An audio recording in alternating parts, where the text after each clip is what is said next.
Grandfather clock in the entrance hall of Ravencroft Manor chimed 11 times, its deep bronze tones echoing through the marble corridors like a funeral bell. In the opulent drawing room, the Ravencroft family had gathered for what they termed necessary justice, though the proceedings more closely resembled a pack of wolves circling wounded prey. Lily Winters stood in the center of the Persian carpet, her hands clasped before her to hide their trembling, her amber eyes fixed on the intricate patterns beneath her feet. At 24, she had served in the manor for 8 months, earning respect from the other servants through her quiet competence and gentle manner. Now she found herself accused of a crime that could destroy not only her livelihood, but her very life. "Look at us when we address you, girl," Lady Cordelia Ravencroft commanded shrilly, her sharp features twisted with aristocratic disdain. As Duke Maximilian's aunt, she had appointed herself the family's moral guardian, a role she executed with vicious enthusiasm. Lily raised her eyes reluctantly to meet the hostile gazes surrounding her. Lady Cordelia sat like a judge in her high-backed chair, her silver hair pulled into a severe chignon that emphasized the cruel set of her mouth. Beside her lounged her son, Lord Victor Ravencroft, a dissolute man of 30 whose weak chin and cold eyes spoke of inherited privilege without earned virtue. Lord Reginald Ravencroft, the Duke's uncle, stood near the fireplace with the bearing of a military man gone soft with age and indulgence. His florid face gleamed with perspiration, despite the autumn chill, and his small eyes glittered with the satisfaction of someone who enjoyed wielding power over the defenseless. "The evidence is overwhelming," Lord Reginald announced with pompous authority. "The diamond necklace belonging to Lady Cordelia has been found among your possessions, wrapped in your spare chemise. Do you deny this?" "I do deny it, my lord," Lily replied quietly, her voice steady despite the terror coursing through her veins. "I have never stolen anything in my life. Someone placed that necklace among my belongings without my knowledge." Lord Victor's laugh was harsh and mocking. "How convenient. The thief claims innocence and suggests mysterious conspirators. Tell me, Miss Winters, who would bother to frame a mere servant? What purpose would such elaborate deception serve?" The question hung in the air like a trap, because Lily knew the answer but could never voice it publicly. For weeks, Lord Victor had been pursuing her with increasingly aggressive attentions, cornering her in empty corridors and making proposals that grew more explicit and threatening with each refusal. When she had finally threatened to report his behavior to Duke Maximilian, Lord Victor's face had transformed with ugly rage. "You forget yourself, you worthless creature," he had hissed just yesterday, his wine-soaked breath hot against her face as he pressed her against the servants' stairway wall. "I am a lord of this realm, and you are nothing but a servant whose word means less than dirt. Cross me and you'll discover how powerless you truly are." Now, staring into his triumphant eyes as the planted necklace condemned her, Lily understood the full scope of his revenge. He had used her own belongings to frame her, timing the discovery perfectly to occur, while Duke Maximilian was away on business in London. "Your Grace is not here to waste his valuable time on such sordid matters," Lady Cordelia declared with satisfaction. "We shall handle this ourselves as is proper. Justice must be swift and decisive." "Indeed," Lord Reginald agreed, pulling out his pocket watch with theatrical precision. "It is past 11 o'clock, a most unseemly hour for decent people to be awake. This unpleasant business should be concluded immediately." The emphasis on the late hour sent a chill through Lily's entire body. To be dismissed at night, with no transportation, no money and no shelter arranged, was effectively a death sentence. The nearest village was 6 miles away across dangerous moorland, and autumn nights grew cold enough to freeze an inadequately dressed traveler. "Please," Lily whispered, her composure finally beginning to crack under the weight of their collective hostility. "If I am to be dismissed, at least allow me to stay until morning. The roads are treacherous in darkness, and the comfort of criminals is not our concern." Lady Cordelia cut her off with icy finality. "You have forfeited any claim to consideration through your theft. You will leave this house immediately, taking only what rightfully belongs to you, which, given your thieving nature, may be very little indeed," Lord Victor added with cruel amusement. "Perhaps we should search your other possessions to ensure you haven't secreted away more stolen goods."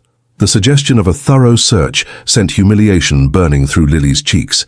These people seemed to derive genuine pleasure from her degradation, as if her suffering provided them with some twisted form of entertainment. "Surely that won't be necessary," came a quiet voice from the doorway. "I believe the matter is sufficiently concluded." Every head turned toward the unexpected interruption. Duke Maximilian Ravencroft stood framed in the entrance to the drawing room like an avenging angel, his steel-grey eyes taking in the scene with an expression as unreadable as winter stone. Still dressed in traveling clothes with road dust on his boots and exhaustion shadowing his aristocratic features, he had clearly arrived home earlier than expected. Lily felt her heart leap with desperate hope. The Duke was known for his brilliant intellect, his success in Parliament, and his reputation for absolute fairness in dealing with his tenants and servants. If anyone might listen to reason, might question the convenient timing and suspicious circumstances of her accusation, surely it would be him. "Maximilian!" Lady Cordelia exclaimed, her stern expression melting into familial warmth. "You've returned early from London. We were just concluding some unpleasant household business." "So I can see," Duke Maximilian replied, his voice carrying no emotion as his gaze swept from his relatives to Lily's frightened face. "Perhaps someone would care to explain why my drawing room has been transformed into a tribunal at this late hour." Lord Reginald stepped forward eagerly, clearly relishing his role as chief prosecutor. "Maximilian, this servant has been caught stealing from Lady Cordelia. Your mother's diamond necklace was discovered hidden among her personal effects." "Indeed?" The Duke's steel-grey eyes fixed upon Lily with an intensity that made her feel exposed and vulnerable. "And what does Miss Winters have to say regarding these accusations?" The use of her name, spoken with careful precision, sent an unexpected shiver through Lily. In 8 months of service, she had exchanged perhaps a dozen words with the Duke himself. He was a man who commanded through presence rather than familiarity, and hearing her name on his lips felt both intimate and terrifying. "I swear upon my father's grave, Your Grace, that I am innocent of this crime," Lily said quietly, meeting his penetrating gaze despite the danger it represented. "The necklace was placed among my belongings without my knowledge. I have never stolen anything in my life." Duke Maximilian studied her face for a long moment, his expression revealing nothing of his thoughts. Around him, his family watched with confident expectation, clearly certain that blood loyalty would override any sympathy for a mere servant's protestations. "The evidence is overwhelming," Lord Victor said with barely concealed satisfaction. "The necklace was found wrapped in her chemise, clearly hidden for future disposal. What more proof could be required?" "What more proof indeed," Duke Maximilian murmured, his voice so quiet it was almost conversational. "Miss Winters, you maintain your innocence despite the discovery of stolen property among your possessions." "I do, Your Grace," Lily replied firmly, though her voice shook slightly with the effort of maintaining composure. "And you suggest that someone deliberately placed this evidence to incriminate you falsely?" "I do, Your Grace, though I cannot prove it." Duke Maximilian nodded slowly, as if considering the implications of her words. When he spoke again, his voice carried the weight of absolute authority. "Then you leave me no choice, Miss Winters. The evidence against you is substantial, and my family's word carries considerable weight. I cannot ignore their testimony in favor of your unsupported denials." Lily felt her world crumble as the Duke's words fell like hammer blows upon her last hope. She had been foolish to expect mercy from a man whose first loyalty would always be to his aristocratic relatives. "You will gather your belongings and leave this house immediately," Duke Maximilian continued with implacable finality. "You are dismissed from service without references or compensation, effective this moment." The pronouncement struck Lily like a physical blow, but she forced herself to remain standing through sheer will. Around the room, the Ravencroft family exchanged glances of satisfaction and relief, their carefully orchestrated plan having succeeded beyond their wildest expectations. "Your Grace," Lily whispered, making one last desperate appeal, "please, at least allow me to remain until morning. The roads are dangerous at night and I have nowhere." "The roads are indeed dangerous," Duke Maximilian agreed with chilling calm, "but that is no longer my concern. You have forfeited any claim to my protection or consideration through your actions." As Lily turned toward the door with as much dignity as she could muster, fighting back tears that would only provide her tormentors with additional satisfaction, she missed the subtle glance that passed between Duke Maximilian and the shadows near the doorway. She also missed the cold smile that briefly curved his lips as he watched her retreating form, a smile that his relatives, basking in their triumph, failed entirely to notice. The game was afoot, and Duke Maximilian Ravencroft was a far more dangerous player than his family had ever imagined. The servants' quarters had fallen into an uneasy quiet, as word of Lily Winter's disgrace spread through Ravencroft Manor like wildfire.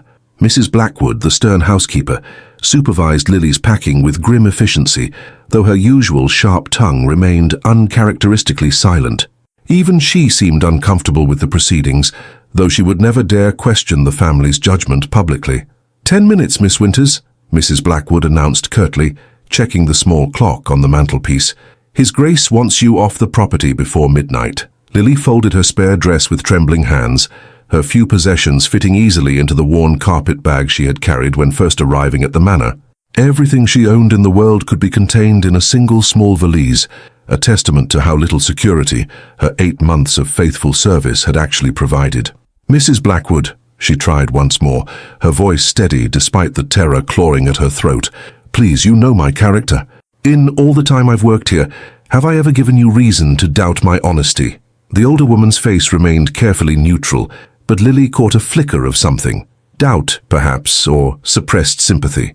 It's not my place to question the family's decisions, Miss Winters. What's done is done. Through the small window of her attic room, Lily could see autumn mist beginning to gather across the moors, driven by winds that promised a bitter night ahead. The temperature was dropping rapidly, and she possessed only a thin woolen cloak to protect her from the elements during the long walk to the village. At least tell me, Lily whispered desperately, is there any cottage or farm between here and the village where I might seek shelter? Anywhere I could wait until morning? Mrs. Blackwood's expression softened, almost imperceptibly.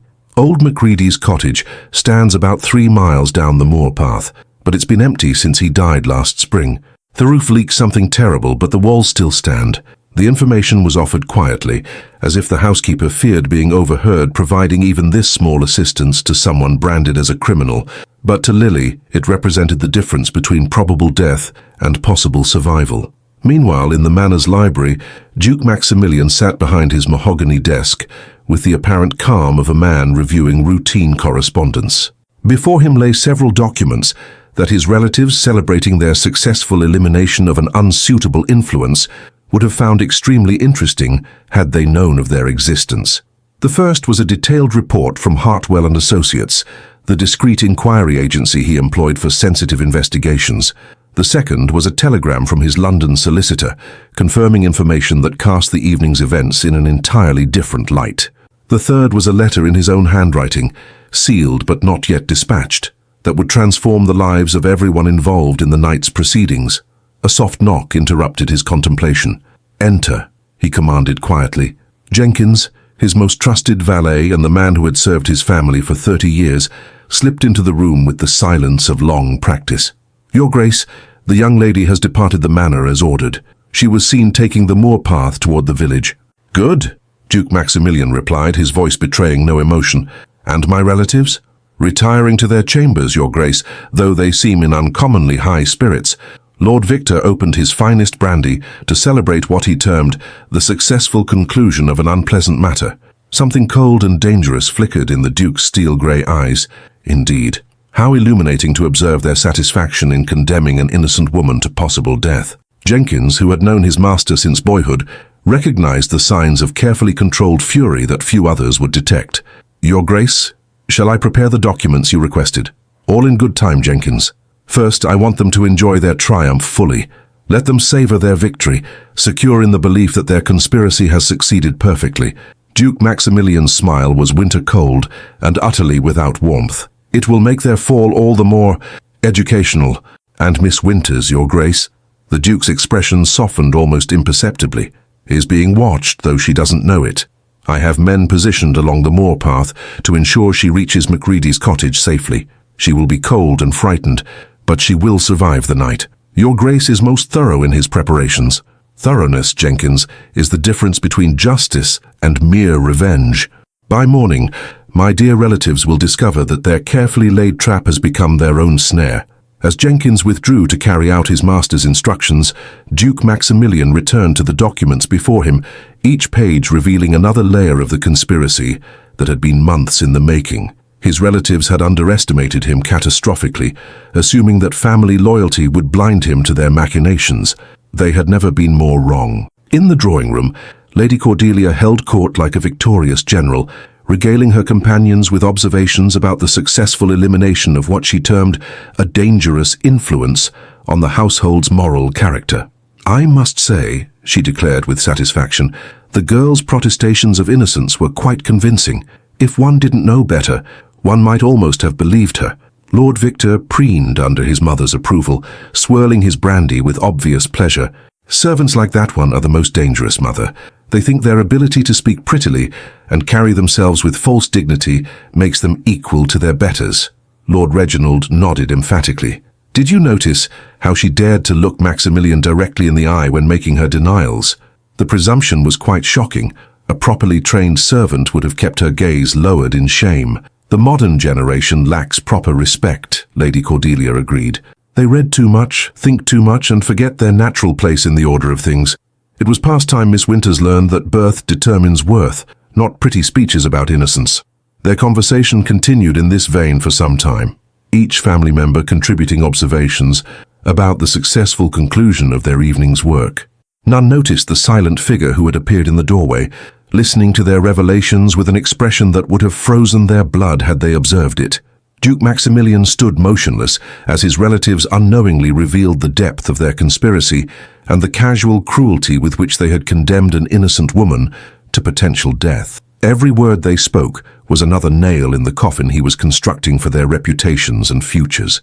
"Tell me, Victor," he said quietly, stepping into the room with the silence of a hunting cat, "what makes you so certain that Miss Winters was guilty of theft?" The sudden appearance of their host sent subtle ripples of unease through the assembled family, though they were too intoxicated by success to recognize the danger. "Well, the evidence, naturally," Lord Victor replied, his slight stutter betraying nervousness despite his attempts to maintain confidence. The necklace was found among her belongings, wrapped in her personal garments. "Indeed it was," Duke Maximilian agreed conversationally. "How remarkably convenient that she would steal something so valuable and then hide it so carelessly that discovery was inevitable." Lady Cordelia laughed dismissively. "Servants are not noted for their intelligence, Maximilian. Criminal cunning and clever planning rarely coexist in such inferior minds." "Inferior minds," the Duke repeated thoughtfully. "How fascinating. Tell me, Aunt Cordelia, what evidence do you have of Miss Winters' mental inferiority? During her 8 months of service, has she ever demonstrated incompetence, poor judgment, or lack of intelligence?" The question hung in the air like a trap waiting to be sprung. Lady Cordelia shifted uncomfortably in her chair, suddenly aware that the conversation had taken an unexpected direction. "Well, that is to say, her theft itself demonstrates poor judgment." "Circular reasoning," Duke Maximilian interrupted smoothly. "You assume her guilt proves her stupidity, while using her supposed stupidity to explain her careless guilt. But what if she's innocent? What would that suggest about the intelligence of her accusers?" Lord Reginald attempted to steer the conversation back to safer ground. "Maximilian, surely you're not questioning the evidence of your own family's eyes. We found the necklace exactly where I described." "Did you, uncle?" The Duke's steel-grey eyes fixed upon his elder relative with laser intensity. "Tell me, how did you happen to search Miss Winters' quarters? What prompted such thoroughness?" "Why, the necklace was discovered missing, and it seemed logical." "Logical to whom? Who first noticed the necklace was gone? Who suggested searching the servants' quarters? Who decided to examine Miss Winters' possessions specifically?" The rapid-fire questions created an atmosphere of unexpected tension in the room. The family members exchanged uncertain glances, suddenly aware that their triumph was being subjected to uncomfortable scrutiny. "Really, Maximilian," Lady Cordelia said with forced lightness, "such detailed questioning seems unnecessary. The matter is concluded, the thief dismissed. Why complicate a simple case of theft with excessive investigation?" Duke Maximilian's smile was sharp as a blade. "Because, dear aunt, I have always found that simple cases of theft often reveal complex cases of something else entirely when examined closely." He moved to pour himself a brandy, his movements deliberate and predatory. "For instance, I find it curious that this theft should occur precisely when I was away from the estate, almost as if someone had waited for my absence to implement a carefully planned deception." The accusation hung in the air like poison gas, choking and inescapable. Around the room, 3 faces reflected varying degrees of guilt, fear, and dawning comprehension that their host was far more suspicious than they had anticipated. Duke Maximilian raised his glass in a mock toast. "To family loyalty," he said with deadly quiet, "and to the interesting discoveries that await us all in the morning." The threat was subtle but unmistakable, and suddenly the celebration felt very much like a wake. The ancient walls of Macready's cottage provided meagre shelter against the autumn wind that howled across the moors like the voices of the damned. Lily Winters huddled in the corner, where the roof damage was least severe, her thin cloak wrapped tightly around her shivering form as she listened to the sounds of night predators and wondered if she would survive until dawn. The cottage was exactly as Mrs. Blackwood had described, walls still standing but roof badly damaged, offering protection from the wind but little warmth against the bitter cold. Lily had found some old sacking in a corner and used it to create a makeshift bed on the least damp section of floor, but sleep remained impossible as the temperature continued to drop. "Father," she whispered into the darkness, addressing the memory of the gentle clergyman who had raised her with love and principles before fever took him when she was 19. "I've tried to live as you taught me, with honesty and dignity. Was I wrong to refuse Lord Victor's advances? Should I have submitted to preserve my position?" The wind provided no answers, only the endless moan of air through broken timbers and cracked stones. Lily closed her amber eyes and tried to find warmth in memories of her father's library, where she had learned to read Latin and French alongside the domestic skills that had secured her employment in great houses. Unbeknownst to her, two figures in dark cloaks maintained silent vigil from positions that allowed them to observe the cottage while remaining invisible to anyone inside. Duke Maximilian's men had followed her progress across the treacherous moor path, ensuring she reached shelter safely, while never revealing their presence. Back at Ravencroft Manor, the celebration in the drawing room had grown increasingly uncomfortable as Duke Maximilian's questions continued to probe the foundation of the evening's accusations. What had begun as a triumphant conclusion to months of careful planning was transforming into something that felt dangerously like an interrogation. "Maximilian," Lord Victor said with forced joviality, "you seem unusually concerned about the welfare of a dismissed servant. Surely her fate is no longer our responsibility." The Duke set down his brandy glass with careful precision, the crystal ringing against the marble tabletop like a bell tolling judgment. "Her fate became my responsibility the moment she entered my service, Victor. It remains so until I am satisfied that justice has been properly served." "Justice has been served," Lady Cordelia insisted with decreasing confidence. "The thief has been caught and punished according to her crimes." "Has she?" Duke Maximilian's voice carried a note of genuine curiosity that somehow made it more threatening than outright anger. "Tell me, Aunt Cordelia, when did you last wear the stolen necklace? When did you first notice it was missing?" Lady Cordelia's face flushed with sudden uncertainty. "Why, it was several days ago that I noticed. That is to say, you don't remember," Duke Maximilian observed with devastating gentleness. "How interesting. One would think the theft of such a valuable piece would create a memorable moment of discovery." Lord Reginald attempted to support his sister-in-law. "Cordelia has many valuable pieces, Maximilian. She cannot be expected to inventory her jewelry daily." "Indeed not," the Duke agreed, "which makes it all the more remarkable that the theft was discovered at precisely the moment when I was away from the estate, and Miss Winters was available to be framed for the crime." The word "framed" fell into the conversation like a stone into still water, sending shockwaves through the assembled family. No one had expected their host to use such explicit language or to reveal such obvious suspicion of their version of events. "Framed?" Lady Cordelia's voice rose with outrage. "Maximilian, how dare you suggest that we would engage in such deception? The evidence is clear. Evidence can be manufactured," Duke Maximilian interrupted quietly, "especially when the manufacturers control every aspect of its discovery and presentation." He moved to stand before the fireplace, his imposing figure casting long shadows across the Persian carpet where Lily had stood just hours earlier. When he spoke again, his voice carried the authority of a judge pronouncing sentence. "I find myself curious about several aspects of tonight's proceedings. The timing of the discovery, the convenient absence of my oversight, the unanimous agreement among my relatives about Miss Winters' guilt, and most particularly, the evident satisfaction you all display in condemning a woman to possible death in the autumn cold." "She's young and strong," Lord Victor protested desperately. "A night in the cold will do her good? Teach her to respect her betters' property? Will it?" The Duke's steel-grey eyes fixed upon his cousin with an intensity that made the younger man shrink back in his chair. "Tell me, Victor, what gives you such confidence in her survival? What knowledge do you possess about her ability to endure exposure and privation?" The question revealed more than Lord Victor realized. His assumption that Lily would survive her dismissal suggested either callous indifference to her fate or specific knowledge about her background and capabilities that a casual observer would not possess. "I simply assumed," Victor began weakly. "Assumed based on what evidence?" Duke Maximilian's voice cut through his cousin's explanation like a blade through silk. "You seem remarkably well informed about Miss Winter's personal qualities for someone who claims to have had minimal interaction with her." The accusation hung in the air like smoke, choking and inescapable.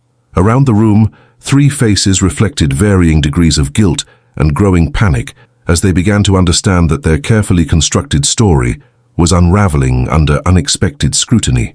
Duke Maximilian moved to his writing desk and withdrew a key from his waistcoat pocket. "Perhaps," he said conversationally, "we should examine the stolen necklace more carefully. After all, if we're to condemn someone for theft, we should be absolutely certain that an actual theft occurred." He unlocked a drawer and withdrew a velvet jewelry case, opening it with deliberate ceremony. Inside, cushioned in silk, lay an exquisite diamond necklace that caught the firelight and threw it back in brilliant flashes. "How remarkable," the Duke observed with deadly calm. "My mother's necklace appears to be exactly where I placed it 3 days ago for safekeeping, while the manor's security was upgraded." The revelation struck the room like lightning, illuminating everything in stark clarity, while simultaneously destroying the foundation of the evening's accusations. If the real necklace had been secure in the Duke's private drawer, then what had been found among Lily's possessions? Lady Cordelia's face went white as parchment. "That's impossible," she whispered. "The necklace we found was an excellent reproduction," Duke Maximilian finished with surgical precision. "A piece commissioned 3 weeks ago from Hartwell and Company in London, paid for with funds drawn from Victor's personal account and delivered to his lodgings in Grosvenor Square." The specificity of the information sent shockwaves through the assembled family. Duke Maximilian had not merely suspected their deception, he had investigated it thoroughly and possessed documentary proof of their conspiracy. Lord Victor's brandy glass slipped from nerveless fingers, shattering against the marble hearth with a sound like breaking bones. His face had gone green with sick terror as he realized that every detail of his carefully planned frame had been discovered and documented. "How did you," he began desperately, "know about your elaborate scheme?" Duke Maximilian's smile was winter-cold and utterly without mercy. "Did you truly believe, Victor, that you could implement such a conspiracy without my knowledge? That you could persecute an innocent woman under my own roof while I remained ignorant of your machinations?" He moved closer to his terrified cousin, his presence filling the room like an approaching storm. "I have known about your harassment of Miss Winters for weeks. I have documentation of every inappropriate advance, every threat, every attempt to coerce her into submission. Your conspiracy to frame her for theft is merely the latest escalation in a pattern of abuse that I have been carefully monitoring." "Maximilian, please," Lord Reginald attempted weakly. "Please what, Uncle? Please overlook the attempted destruction of an innocent woman. Please ignore the fact that my own relatives have used my house as a base for criminal conspiracy. Please pretend that your casual willingness to condemn someone to death doesn't reveal exactly what kind of people you truly are." The questions fell like hammer blows, each one driving another nail into the coffin of their reputations and futures. Around the room, 3 people who had believed themselves safe in their aristocratic privilege began to understand that they had grievously underestimated the man they had tried to deceive. "The question now," Duke Maximilian said with quiet finality, "is what justice requires. Miss Winters is somewhere on the moors tonight, cold and frightened, and believing herself condemned by evidence she could not refute. She nearly died because you found her integrity inconvenient to your schemes." He returned to his desk and withdrew the sealed letter that had been waiting throughout the evening's proceedings. "By morning she will be vindicated, and you will face the consequences of your actions. I suggest you use the remaining hours of darkness to consider how you will explain your conspiracy to the magistrate." Lord Victor's face crumpled with despair as the full scope of his destruction became clear. "Maximilian, we're family. Surely you wouldn't—" "Family?" The Duke's laugh was like winter wind through bare branches. "You ceased to be my family the moment you chose to persecute an innocent woman under my protection. By morning, you will discover exactly what I am capable of when justice demands satisfaction." The promise carried the weight of absolute certainty, and suddenly the drawing room felt very much like a tomb. Dawn broke grey and cold over the moors, its pale light revealing a landscape transformed by overnight frost that had turned every blade of grass into a crystal sculpture. In Macready's cottage, Lily Winters had survived the brutal night through sheer determination and the small mercy of finding an old horse blanket that had provided just enough additional warmth to prevent hypothermia. She woke to the sound of approaching hoofbeats, her amber eyes opening with the wariness of someone who had learned that survival required constant vigilance. Through the cracked door, she could see riders approaching across the moor, 2 men in the livery of Ravencroft Manor, leading a saddled horse and carrying what appeared to be supplies. "Miss Winters," called the elder of the 2 men as he dismounted. "I am Jenkins, His Grace's personal valet. I've come to escort you back to the manor." Lily emerged from the cottage cautiously, her thin form wrapped in the remnants of her cloak and the horse blanket that had saved her life. "Back to the manor? But I was dismissed." "New information has come to light," Jenkins replied diplomatically, extending a thick woolen cloak that looked wonderfully warm. "His Grace requests your immediate return for a matter of considerable importance." The journey back to Ravencroft Manor passed in bewildered silence, as Lily tried to understand what could possibly have changed overnight. Jenkins maintained his professional discretion, offering no explanation beyond ensuring her comfort and safety during the ride, but something in his manner suggested that the night's developments had been far more complex than she could imagine. Meanwhile, in the manor's dining room, Duke Maximilian sat at the head of the mahogany table like a judge preparing to pronounce sentence. Before him lay several documents that his relatives, summoned for what they assumed would be a family breakfast, would soon discover contained the complete destruction of their futures. Lady Cordelia entered first, her usual imperious bearing somewhat diminished by the previous night's uncomfortable revelations. She was followed by Lord Reginald, whose florid complexion had acquired a greyish tinge that spoke of a sleepless night, and finally by Lord Victor, who looked like a man walking to his own execution. "Good morning," Duke Maximilian said pleasantly, his steel-grey eyes reflecting none of the warmth his tone suggested. "I trust you all slept well after our enlightening conversation?" The 3 family members took their places at the table with obvious reluctance, each avoiding direct eye contact with their host. The usual morning pleasantries seemed hollow and forced in the wake of the previous evening's revelations. "Maximilian," Lady Cordelia began hesitantly, "perhaps we should discuss last night's misunderstanding. If there was any error in our judgment regarding the servant—" "Miss Winters," the Duke corrected quietly. "Her name is Miss Winters, and there was no error in your judgment, Aunt Cordelia. Your judgment was exactly what I expected it to be, cruel, self-serving, and utterly indifferent to justice or truth." The words fell like stones into the silence, each syllable carefully chosen for maximum impact. Around the table, 3 faces reflected varying degrees of shock at the direct nature of the accusation. Furthermore, Duke Maximilian continued with devastating calm, "I have spent the night reviewing the documentation of your conspiracy against Miss Winters. The evidence of your crimes is even more comprehensive than I initially realized." He opened the first folder before him, revealing pages of handwritten reports and official documents. "For instance, Victor, your harassment of Miss Winters began within 2 weeks of her arrival at the manor. My investigation reveals 14 separate incidents of inappropriate advances, 12 specific threats of retaliation, and 4 attempts at physical assault." Lord Victor's face went white as the scope of the Duke's knowledge became clear. "Maximilian, those are serious accusations. They are serious crimes," the Duke corrected with icy precision. "Each incident was witnessed by servants who were too frightened to report it initially, but who provided detailed statements once they understood they would be protected from retaliation." He turned to the next document, his voice maintaining the same deadly calm. "The conspiracy to frame Miss Winters required the participation of all 3 of you. Cordelia, you provided access to your jewelry collection for the creation of the replica. Reginald, you orchestrated the search and discovery. Victor, you commissioned the fake and planted it among her belongings." The methodical recitation of their crimes sent chills through the assembled family. Duke Maximilian had not merely suspected their deception, he had documented every aspect of it with the thoroughness of a master strategist preparing for war.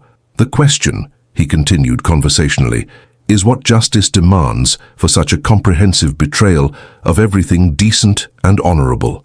Lady Cordelia attempted to rally some defense. "Maximilian, surely family loyalty—" "Family loyalty." The Duke's voice cracked like a whip, causing everyone at the table to flinch. You speak of family loyalty while using my house as a base for criminal conspiracy? While attempting to murder an innocent woman to cover your crimes? Murder, Lord Reginald protested weakly. That's surely too strong a word. Is it, Uncle? Duke Maximilian's steel-grey eyes fixed upon his relative with laser intensity. You cast a defenseless woman out into a killing frost at night, with no money, no shelter, and no hope of survival. What would you call that if not attempted murder? The accusation hung in the air like poison, choking off any possible defense. They had all participated in condemning Lily to almost certain death, and their casual willingness to do so revealed the depth of their moral corruption. The legal penalties for your crimes are severe, Duke Maximilian informed them with clinical detachment.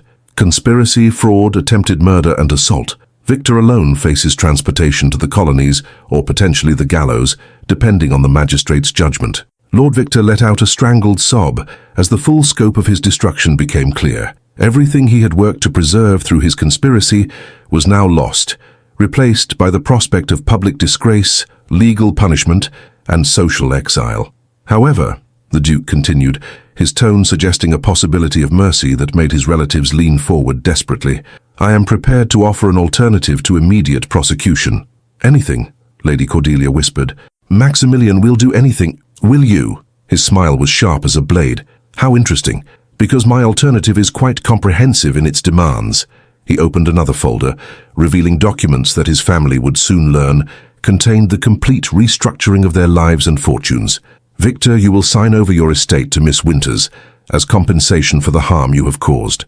You will then present yourself to the nearest military recruitment office and accept assignment to the most dangerous colonial posting available. Lord Victor's mouth worked soundlessly as the magnitude of his punishment sank in. To lose his estate and be forced into military service in the colonies was social death, but it was preferable to the gallows. Reginald, you will resign from all your positions in local government and charitable organizations. You will publicly confess your role in the conspiracy and spend the remainder of your life performing charitable work among the poor, unpaid charitable work that might teach you the value of those you consider beneath your station. Lord Reginald's face crumpled as he realized that his comfortable retirement and social influence were forfeit forever. And Cordelia, the Duke turned to his aunt with particular coldness, you will establish and personally oversee a home for women in distress, women who have been cast out by society through no fault of their own. You will spend your remaining years learning what it means to show compassion to those society has condemned. The sentences were perfectly crafted, each punishment directly related to the specific nature of their crimes, designed not merely to penalize, but to educate. They would lose everything they valued while being forced to confront the humanity of those they had despised. The alternative, Duke Maximilian said quietly, is immediate arrest and transportation to London for trial. I have prepared detailed evidence packages that would ensure conviction on all charges. The choice was no choice at all. Accept his justice or face the Crown's vengeance. Around the table, three broken figures contemplated the ruins of their previous lives and the harsh reformation that awaited them. We accept, Lady Cordelia whispered, speaking for all of them. We accept your terms. Duke Maximilian nodded, as if he had expected no other answer. Excellent. The documents are prepared and await your signatures, but first I believe you owe someone a rather significant apology.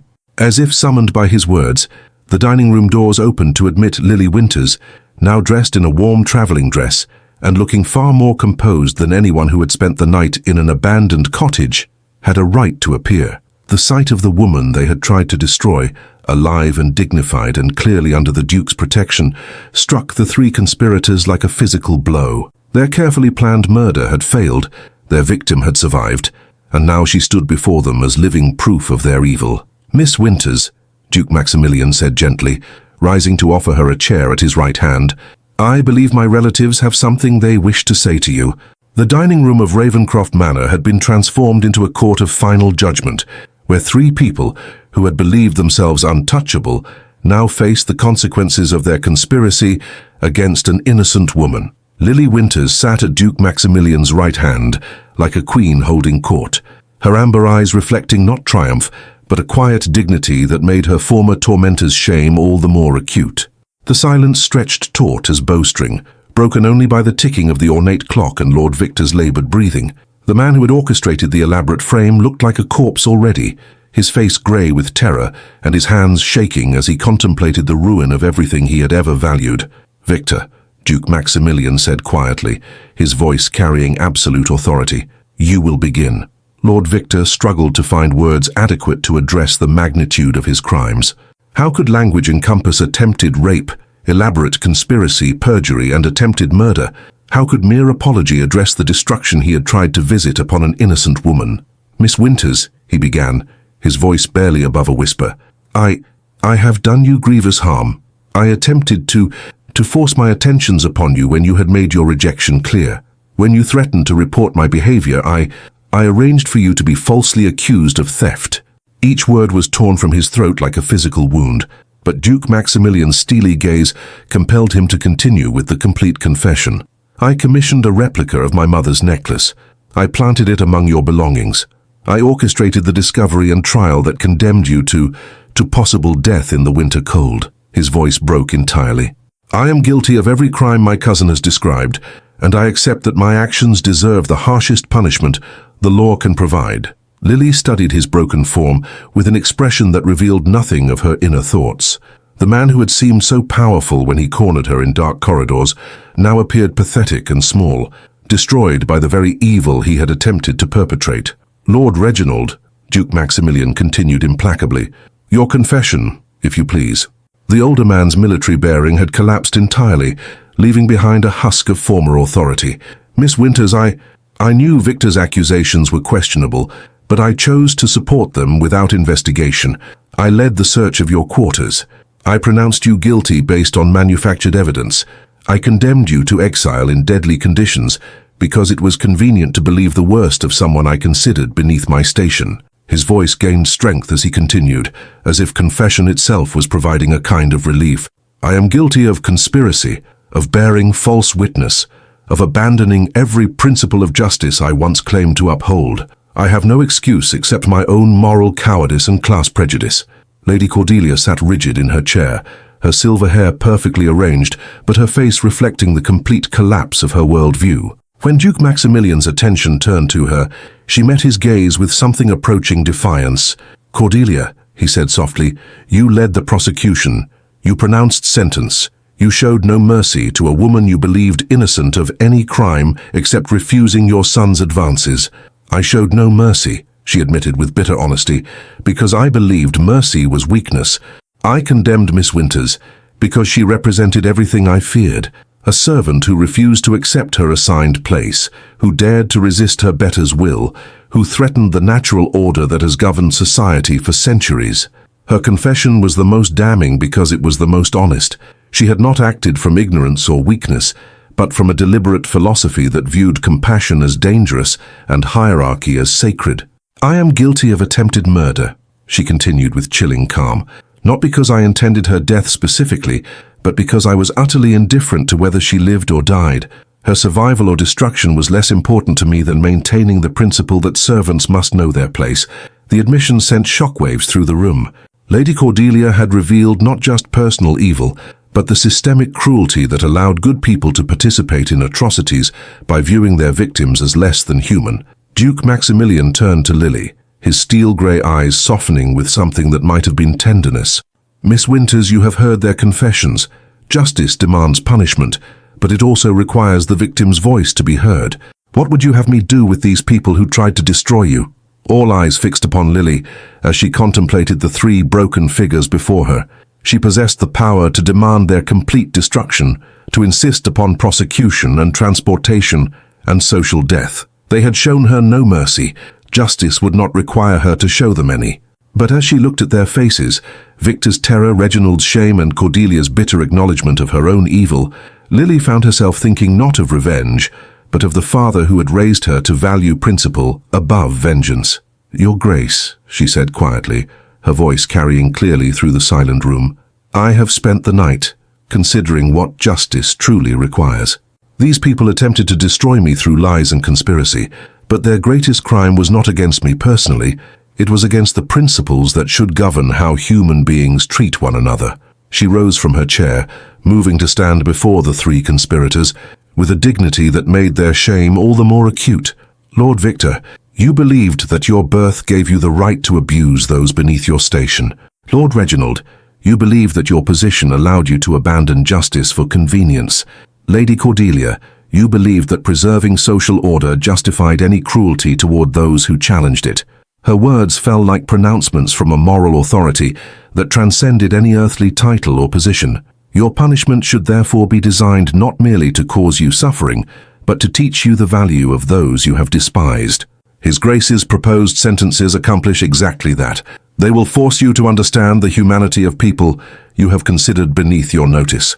Duke Maximilian watched her with growing admiration as she demonstrated the moral courage that had first captured his attention and respect.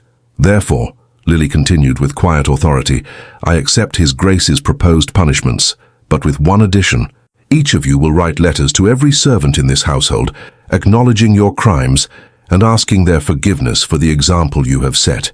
You will do this because their good opinion should matter to you as much as the approval of any peer. The addition was brilliant in its simplicity. By requiring them to seek forgiveness from those they had always ignored, she was forcing them to acknowledge the humanity and worth of an entire class of people they had dismissed as unimportant. Furthermore, she said, turning to address Duke Maximilian directly, I request that Lord Victor's estate, which you have designated as compensation for me, be used instead to establish a fund for servants who find themselves dismissed without cause. Let some good come from his evil that will protect others who might face similar persecution. The gesture was magnanimous beyond anything the conspirators had a right to expect. Instead of accepting personal enrichment from their punishment, Lily was transforming their evil into protection for future victims.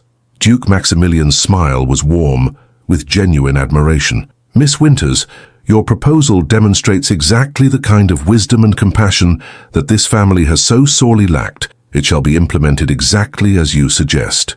He turned back to his relatives, his expression growing cold once more. You have heard Miss Winters' merciful amendment to your sentences. You will sign the documents immediately, compose the letters she has requested, and begin your new lives with the understanding that any violation of these terms will result in immediate prosecution. Lord Victor stumbled to the prepared documents, his signature a shaking scrawl that legally transferred his entire inheritance to the service of those he had persecuted. Lord Reginald and Lady Cordelia followed suit, each stroke of the pen marking another step away from their former lives and toward an uncertain future defined by service rather than privilege. As the last signature was completed, Duke Maximilian stood with the finality of a judge closing court. The matter is concluded. You will leave my house within the hour and never return to it. Your new lives begin immediately. The three conspirators filed out in broken silence, their former arrogance replaced by the hollow-eyed shock of people whose world has been utterly destroyed and rebuilt in a single night. When they were gone, Duke Maximilian turned to Lily with an expression that combined relief, admiration, and something deeper that made her pulse quicken. Miss Winters, he said quietly, you have shown more nobility in the past hour than my family has demonstrated in generations. The question now is what your future holds, and whether you might consider allowing me to be part of it. The proposal hung in the air between them, rich with possibility and the promise of transformation beyond anything either had dared imagine just 24 hours earlier. The afternoon sun streamed through the tall windows of Duke Maximilian's private study, illuminating the scene of what would become one of the most significant conversations in Ravencroft Manor's long history. Lily Winters sat in the leather chair that had once been reserved for visiting nobility, her amber eyes reflecting the profound changes that 24 hours had wrought in both their lives. Duke Maximilian stood near the window, his steel-grey eyes softer than she had ever seen them, as he struggled to find words adequate to express the transformation in his feelings and circumstances. Miss Winters, he began formally, then paused and began again.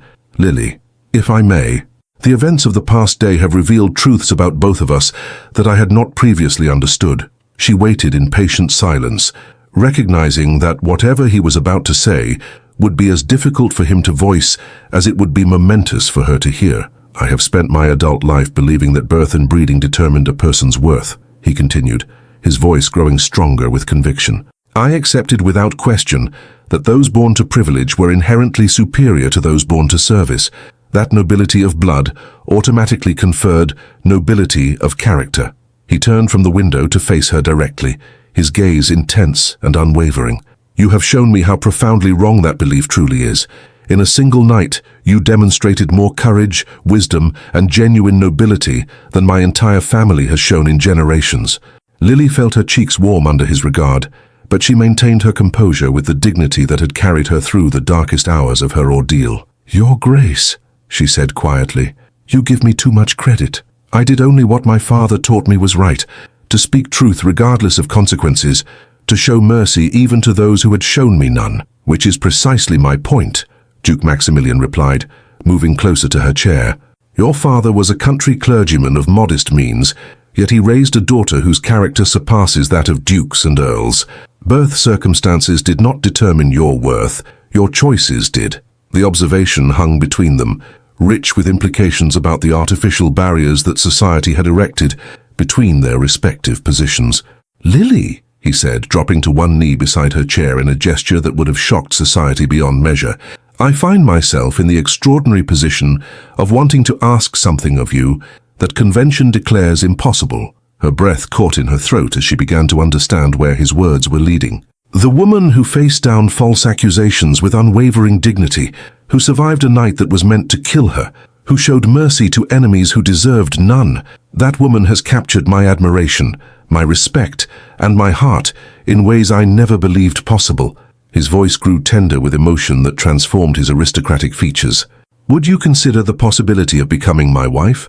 Not as a gesture of charity or gratitude, but as the union of two people who have discovered they share values more important than social position." The proposal struck Lily like lightning, illuminating possibilities she had never dared to imagine, while simultaneously confronting her with the magnitude of what such a union would mean. "Your Grace," she whispered, her voice shaking with the effort to maintain composure. "The scandal would be enormous. Your position in society, your political career, your standing among your peers, all would be forfeit." "Would they?" His smile held no trace of concern for such losses. "And what exactly would I be losing, Lily?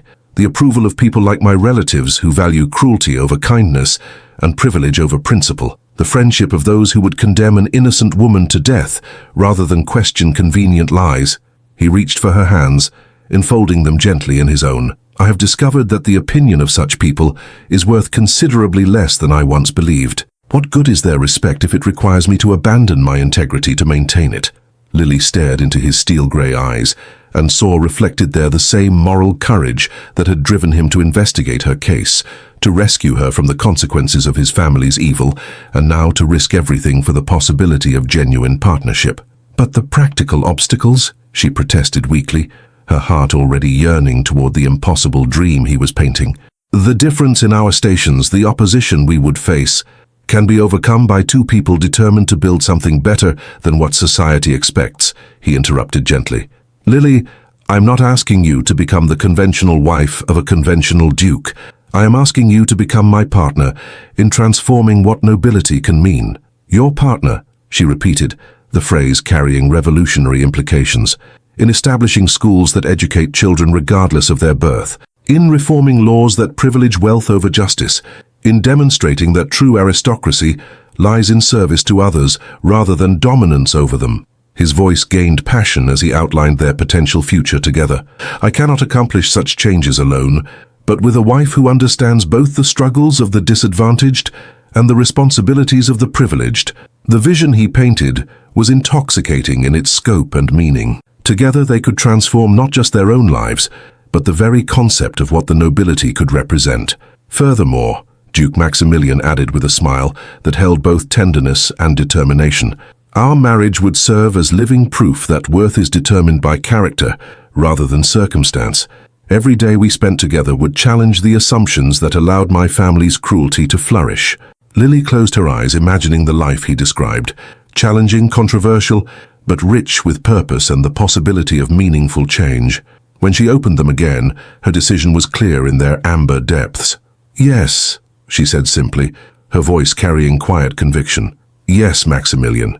If you truly believe we can build something worthy together, then yes." His smile transformed his face, banishing the stern authority that had marked it throughout their ordeal and replacing it with joy that made him appear years younger. "Then we shall be married as soon as arrangements can be made," he said, rising and drawing her up with him, and we shall spend our lives proving that love guided by principle can triumph over prejudice guided by tradition.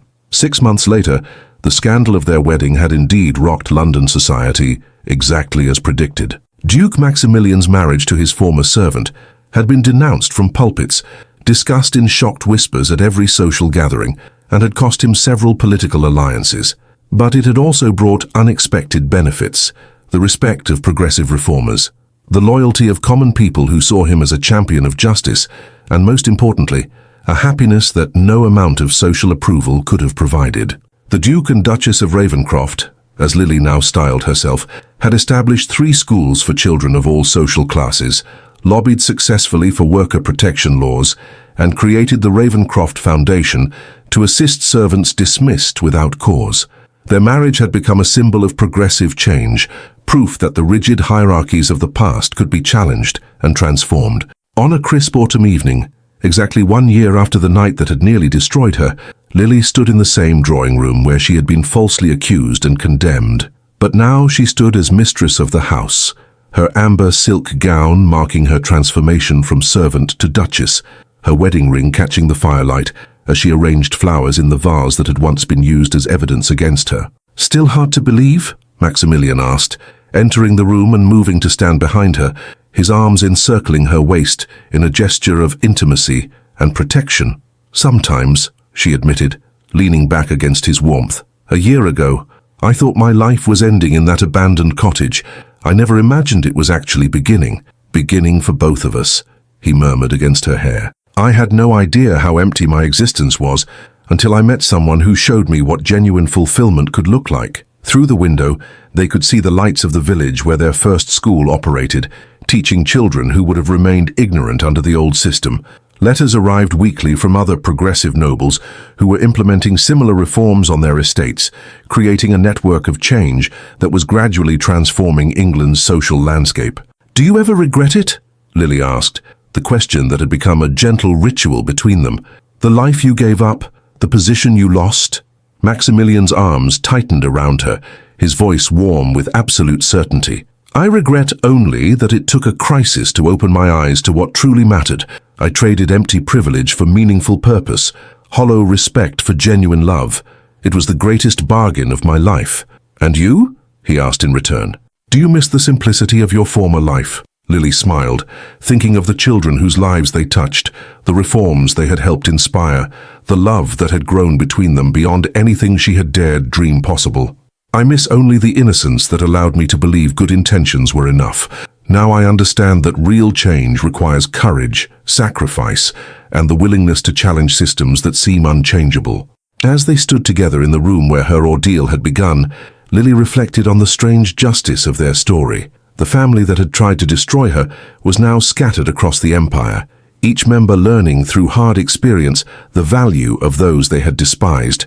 Lord Victor was serving as a junior officer in the most dangerous colonial posting available. Lord Reginald worked unpaid in workhouses and orphanages, and Lady Cordelia oversaw a home for destitute women with grim efficiency.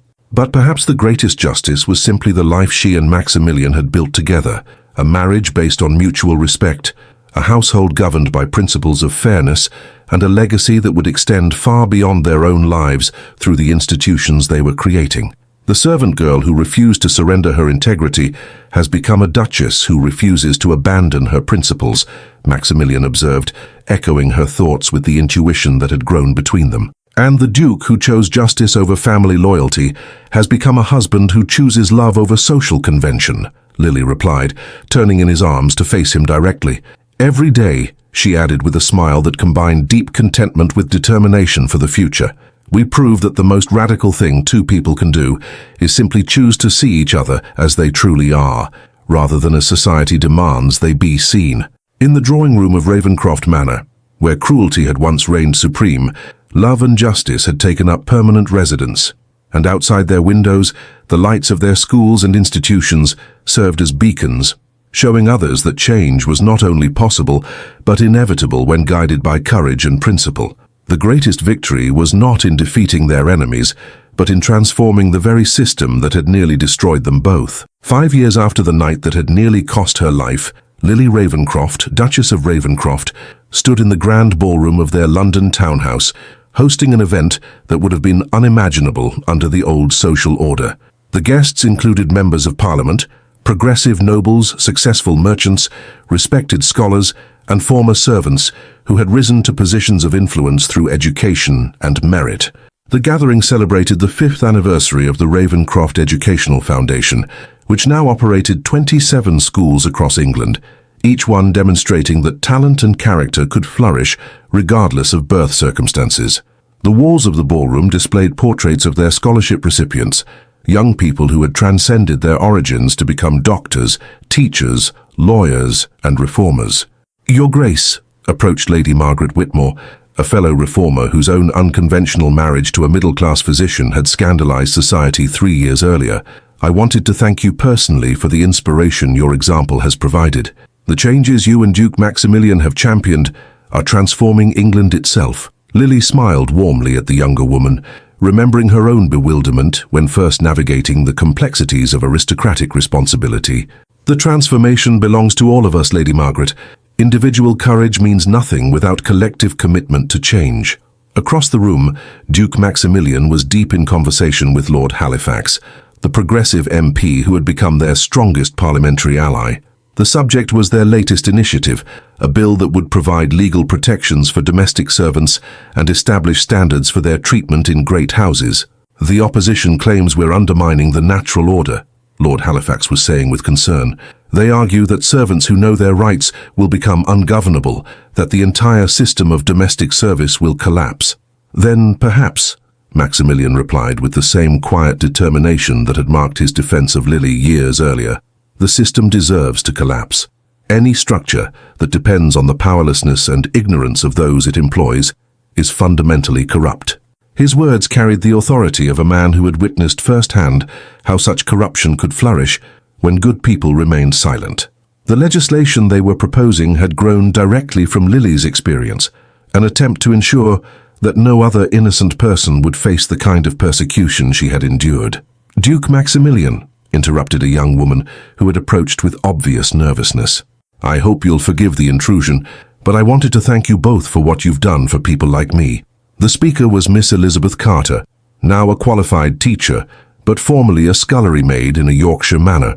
Her transformation represented exactly the kind of change the Ravenscrofts had worked to make possible. "Miss Carter," Lily said warmly, moving to include the young woman in their conversation, "your success is your own achievement. We merely provided opportunity. You supplied the courage and dedication to seize it." "But that's just it, Your Grace," Elizabeth replied earnestly. "Before your schools existed, people like me had no opportunities to seize. We were trapped by circumstances of birth with no possibility of advancement. You changed that for thousands of us." The gratitude in the young woman's voice represented something beyond personal achievement. It was the validation of principles that had cost them both considerable sacrifice to uphold. As the evening progressed, Lily found herself in conversation with Dr. Samuel Morrison, the physician who had treated her hypothermia on that terrible December night 5 years earlier. His presence at their gathering represented the social transformation their marriage had helped to catalyze. "Your Grace," Dr. Morrison said with a smile that held both professional pride and personal affection, "I confess I had my doubts when Duke Maximilian first announced his intention to marry you. The social obstacles seemed insurmountable." "They were insurmountable," Lily replied honestly, "for people trying to fit into the existing system. We succeeded only because we chose to create something new rather than conforming to something broken. And the results speak for themselves," the doctor observed, gesturing toward the diverse gathering around them. "This room contains more genuine nobility than most traditional balls, despite, or perhaps because of, the absence of rigid social hierarchies." Their conversation was interrupted by the arrival of an unexpected guest. Jenkins, now serving as head administrator of the Ravenscroft Foundation, approached with news that would add another dimension to the evening's significance. "Your Grace," he addressed Lily with the respectful warmth of someone who had witnessed her transformation from servant to reformer, "a letter has arrived from Her Majesty. She wishes to bestow upon you the Order of Victoria, in recognition of your charitable works and educational initiatives." The announcement drew gasps of amazement from nearby guests. Royal recognition represented more than personal honor. It was official acknowledgement that their controversial path had achieved acceptance at the highest levels of society. Furthermore, Jenkins continued with obvious pride, Her Majesty specifically notes that your example has demonstrated how true nobility lies in service to others, rather than the privileges of birth. Lily exchanged glances with Maximilian, both recognizing the profound significance of the royal statement. Their marriage, which had begun as a personal choice driven by principle and affection, had become a symbol of broader social change endorsed by the crown itself. Later that evening, after the last guests had departed and they stood together in their private sitting room, Lily reflected on the extraordinary journey that had brought them to this moment of recognition and influence. "Do you remember," she asked Maximilian as they reviewed the evening's conversations, "when you first proposed to me you spoke of transforming what nobility could mean?" "I remember," he replied, moving to stand beside her at the window that overlooked the gaslit streets of London, though I confess I underestimated how dramatically that transformation would extend beyond our own lives. Below them, the city hummed with the energy of change, new schools opening, progressive legislation being debated, social barriers slowly crumbling under pressure from those brave enough to challenge them. Their marriage had catalyzed transformations they had never anticipated, proving that individual choices could indeed reshape society when guided by principle. The servant girl who survived that winter night has become a duchess whose influence extends across the kingdom, Maximilian observed, his voice warm with pride and wonder. "Though I suspect you would say the real victory lies not in the titles you've gained, but in the lives you've touched.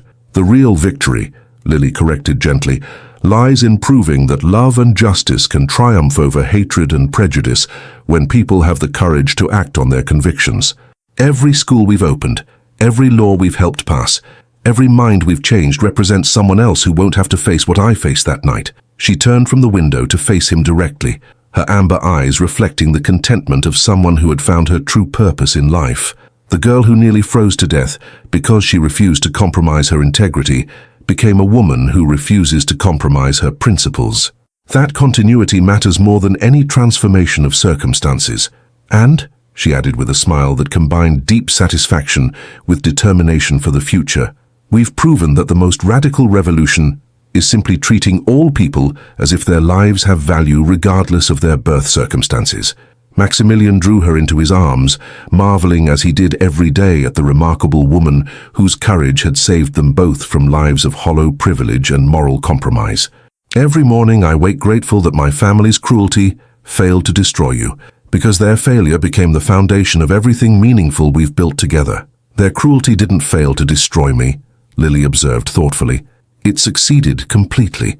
The frightened servant girl they tried to murder did die that night in Macready's cottage. The woman who survived was someone new, someone who understood that survival without purpose is just another form of death." "And what purpose drives her now?" Maximilian asked, though he already knew the answer. "Ensuring that power serves justice instead of injustice, that privilege creates opportunity for others instead of barriers against them, that love triumphs over fear." Her voice carried the quiet conviction that had sustained her through their darkest challenges. "Making certain that what happened to me can never happen to anyone else if I have the power to prevent it." Outside their window, London slept under stars that had witnessed the rise and fall of countless social orders. But within their townhouse, two people who had dared to choose love over convention, justice over tradition, continued their quiet revolution against the forces of hatred and indifference. The servant girl who had refused to surrender her dignity had become a duchess who refused to abandon her mission. The duke who had chosen conscience over convenience had become a husband who chose principle over privilege every day of their shared life. Together, they had transformed not only their own destinies, but the very meaning of nobility itself. And in the schools they had founded, the laws they had championed, and the minds they had changed, their legacy was already extending far beyond their own remarkable story. The greatest victory was not in their personal happiness, though that was profound and enduring. The greatest victory was in proving that two people committed to justice could indeed change the world, one choice at a time. In the quiet of their London townhouse, surrounded by evidence of the changes they had wrought, the Duke and Duchess of Ravenscroft slept peacefully, knowing that their love story had become something far greater than romance. It had become a revolution disguised as a marriage, transforming society through the simple but radical act of treating all people as worthy of dignity and respect. The night that had nearly destroyed Lily Winters had instead given birth to a partnership that would reshape England itself. And in the morning, their work would continue, guided by the unshakable conviction that love and justice, properly applied, were the most powerful forces in the world. Don't forget to hit like and subscribe so you don't miss the next story.